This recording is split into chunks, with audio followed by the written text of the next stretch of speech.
નમસ્કાર, આપ જોઈ રહ્યા છો અરવલ્લી સમાચાર અને બુલેટિન સાથે હું છું માસૂમ। સમાચારોની શરૂઆત કરીએ હેડલાઇન્સથી।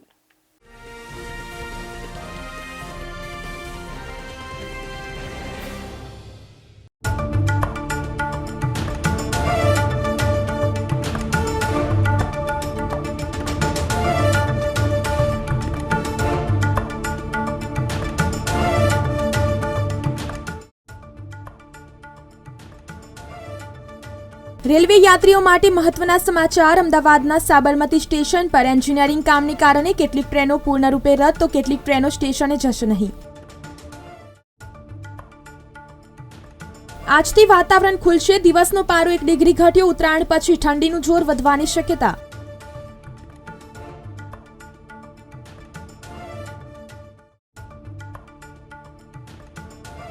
MS યુનિવર્સિટીમાં મોટાભાગની ફેકલ્ટીમાં સીસીટીવી બંધ, આર્ટ્સનો કંટ્રોલ રૂમ ધૂળ ખાય છે।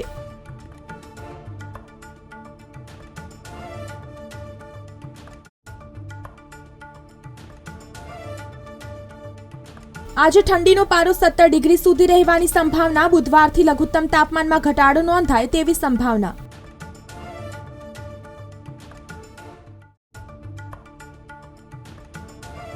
આજે રાજકોટમાં કાઇટ ફેસ્ટિવલ, પવનની ગતિ 15 કિલોમીટર રહેતા પતંગોત્સવ માણી શકાશે।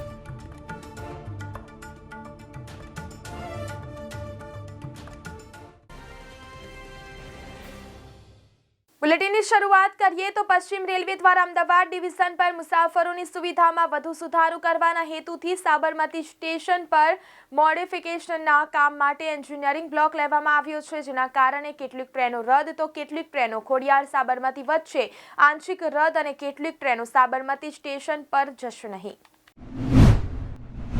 બીજી તરફ વાત કરીએ તો શહેરમાં ઉત્તર પૂર્વની દિશાથી 14 કિલોમીટરની ઝડપે ઠંડા પવનો ફૂંકાતા મંગળવારે દિવસનું તાપમાન 1.2 ડિગ્રી ઘટી 27 ડિગ્રી થયું હતું। ઉલ્લેખનીય છે કે 2 દિવસ વાદળછાયું વાતાવરણ રહેતા ઠંડીનું પ્રમાણ ઓછું થયું હતું। જો કે મંગળવારે સવારથી ઠંડા પવનોની તીવ્રતા વધી હતી। બુધવારથી લઘુત્તમ તાપમાનમાં ઘટાડો નોંધાય તેવી સંભાવના છે। તળાજા તાલુકામાં ખરીફ સિઝનના કુલ વાવેતરમાં ચાલુ સાલ કપાસનું સૌથી વધુ વાવેતર થયું હતું અને મગફળીનું બીજા નંબર રહ્યું હતું, પરંતુ પ્રથમ તબક્કે જ કપાસની પહેલી વીણીના સમયે જ કપાસના ભાવોમાં કઈ ભલી વાર ન જણાતા ઉપરાંત કપાસના પાકમાં રોગ જીવાતોનું પ્રમાણ દેખાવા લાગતા ખેડૂતો પહેલો ફાલ મેળવીને ઊભો કપાસ ખેંચી લઈને જમીનનું પડું ખાલી કરીને અન્ય ટૂંકા ગાળાની શિયાળુ ઉનાળુ પાક લેવા મન બનાવી લીધું છે। રાજકોટ મહાનગરપાલિકા અને પ્રવાસન નિગમ દ્વારા તારીખ 10 બુધવારે સવારે 9:30 કલાકે ડીએચ કોલેજના મેદાનમાં કાઇટ ફેસ્ટિવલનું આયોજન કરાયું હતું। ગત વર્ષે પણ ત્યાં જ આયોજન કરાયું હતું, પરંતુ પવનની મંદ ગતિને કારણે શહેરીજનો મજા માણી શક્યા નહોતા। જો કે આ વર્ષે લોકો પતંગોત્સવ માણી શકશે, કારણ કે પવનની ગતિ 15 કિલોમીટર પ્રતિ કલાક જેટલી રહે તેવી શક્યતા છે। આ ઉપરાંત પવનની દિશા પણ ઉત્તર પૂર્વીય રહેશે। ક્યારેક ક્યારેક પવન સુસવાટા ભર 25 કિલોમીટરની ગતિએ પહોંચી જશે। આ કારણે દેશ વિદેશના પતંગબાજોને વિશાળ પતંગ ઝડપભેર આકાશમાં ચગી શકશે અને અવનવા કરતબ બતાવી શકશે। રાજકોટમાં મંગળવારે ન્યૂનતમ તાપમાન 13.7 ડિગ્રી સેલ્સિયસ જ્યારે મહત્તમ તાપમાન 27.7 ડિગ્રી સેલ્સિયસ રહ્યું હતું। જો કે પવનની સરેરાશ ગતિ 12 કિલોમીટર અને ક્યારેક 20 કિલોમીટર પ્રતિ કલાક થઈ જતી હતી। પવનના સુસવાટાને કારણે દિવસભર ઠાર અનુભવાયો હતો અને લોકો ઠંડીથી બચવા આખો દિવસ ગરમ કપડાં પહેરેલા જોવા મળ્યા હતા। ગુરુવાર સુધી હજુ આ જ રીતે ઠંડા પવનની શક્યતા છે અને સાથે જ ન્યૂનતમ તાપમાન 12 થી 13 ડિગ્રી સેલ્સિયસ અને મહત્તમ તાપમાન 29 ડિગ્રી સેલ્સિયસ જેટલું જ રહે તેવી શક્યતાઓ છે। આ સપ્તાહના અંતમાં જ મકર સંક્રાંતિ છે। MS યુનિવર્સિટીમાં મોટાભાગની ફેકલ્ટીમાં સીસીટીવી બંધ હાલતમાં છે। આર્ટ્સ ફેકલ્ટીમાં સીસીટીવી કંટ્રોલ રૂમ ધૂળ ખાતી હાલતમાં છે। હેડ ઓફિસ પૂરતો જ સિક્યોરિટી વ્યવસ્થા સીમિત થઈ ગઈ હોય તેવી સ્થિતિ છે। યુનિવર્સિટીના મુખ્ય કેમ્પસમાં સિક્યોરિટી પોઈન્ટ ઘટાડી દેવામાં આવ્યો છે। સંખ્યાબંધ સીસીટીવી કેમેરા કેટલાય સમયથી તૂટેલી ફૂટેલી કે પછી બંધ હાલતમાં છે, જેને રિપેર કરવાની તસ્દી પણ લેવાતી નથી। એટલું જ નહીં, પરંતુ સીસીટીવી કેમેરાના મોનિટરિંગ માટે આર્ટ્સ ફેકલ્ટી ખાતે બનાવવામાં આવેલો કંટ્રોલ રૂમ પણ છેલ્લા 3 વર્ષથી ધૂળ ખાઈ રહ્યો હોવાનું જાણવા મળ્યું છે।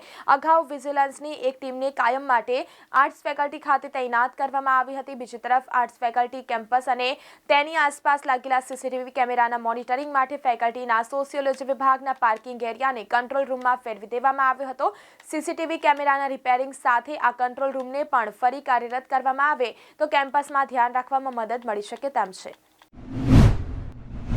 શહેરમાં સતત બીજા દિવસે વાદળછાયું વાતાવરણ સર્જાયું હતું, જેને પગલે મહત્તમ તાપમાન 1 ડિગ્રી ઘટતા દિવસે આંશિક ગરમી ઘટી છે, જ્યારે રાત્રે ઠંડીમાં સામાન્ય ઘટાડો થયો છે. તેમજ વાતાવરણ ખુલશે, જેને પગલે દિવસના તાપમાનમાં વધારો થશે.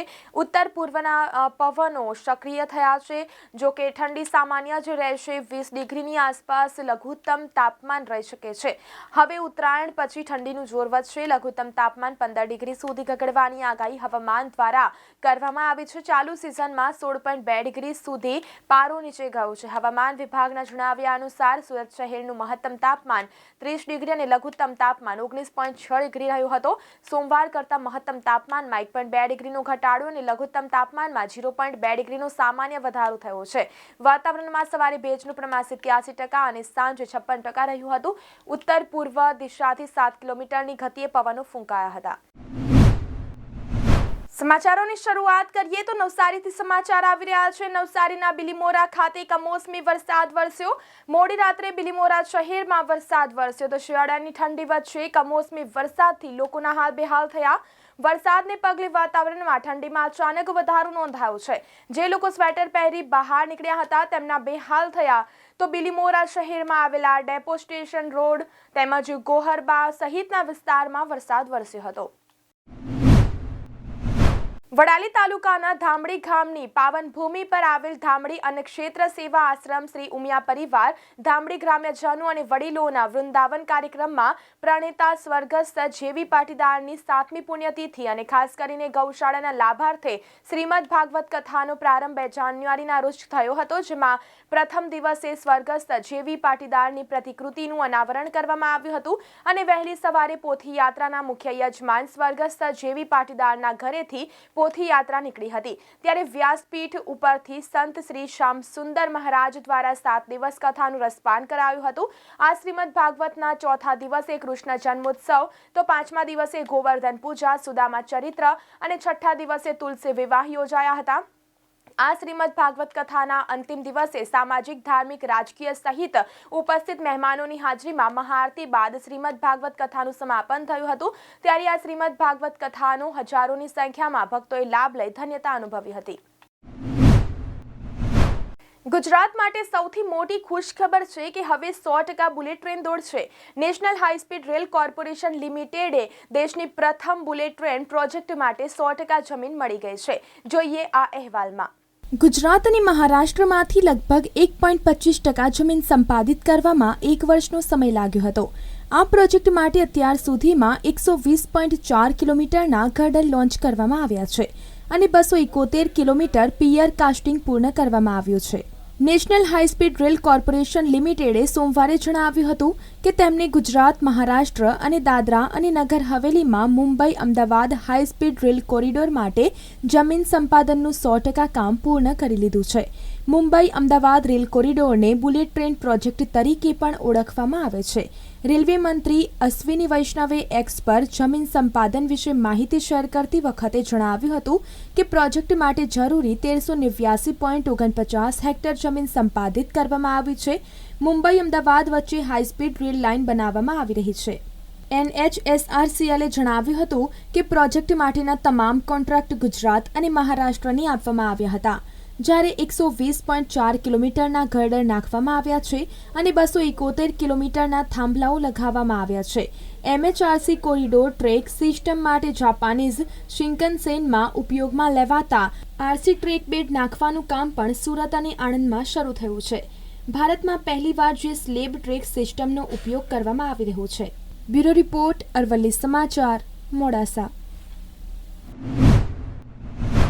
બીજી તરફ વાત કરીએ તો ગુજરાત માટે સૌથી મોટી ખુશખબર એ છે કે હવે 100% બુલેટ ટ્રેન દોડશે. National high speed rail corporation લિમિટેડને દેશની પ્રથમ બુલેટ ટ્રેન પ્રોજેક્ટ માટે 100% જમીન મળી ગઈ છે.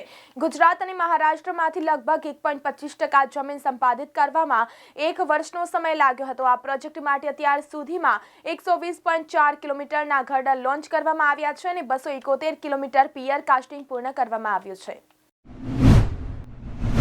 શિયાળાની ઋતુ એટલે લીલાછમ શાકભાજી, મીઠા મધુર ફ્રૂટ અને દેશી ગોળની ચીકી આરોગવાની મજામાં જ કંઈ ઓર હોય છે અને ખેડૂતો પણ તેમની અપાર મહેનતથી વિવિધ પ્રકારના ફળ ફ્રૂટ તેમજ લીલી શાકભાજીની માવજતથી ખેતી કરે છે.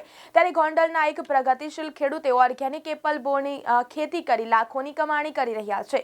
માર્કેટમાં ગયા વગર જ તેમનો માલ વેચાઈ જાય છે. તેમના ખેતરના બોરમાં એટલી મીઠાશ હોય છે કે વેપારીઓ તેમને શોધતા આવે છે.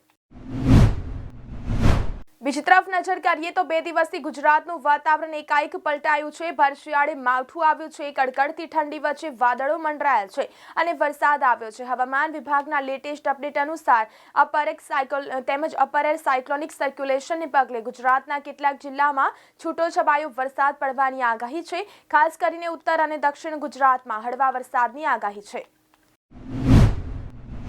તો આ સાથે બુલેટિનમાં અત્યારે બસ આટલું જ. વધુ સમાચાર જોવા માટે જોતા રહો અરવલ્લી સમાચાર, એટલે તમારો વિસ્તાર, તમારી વાત.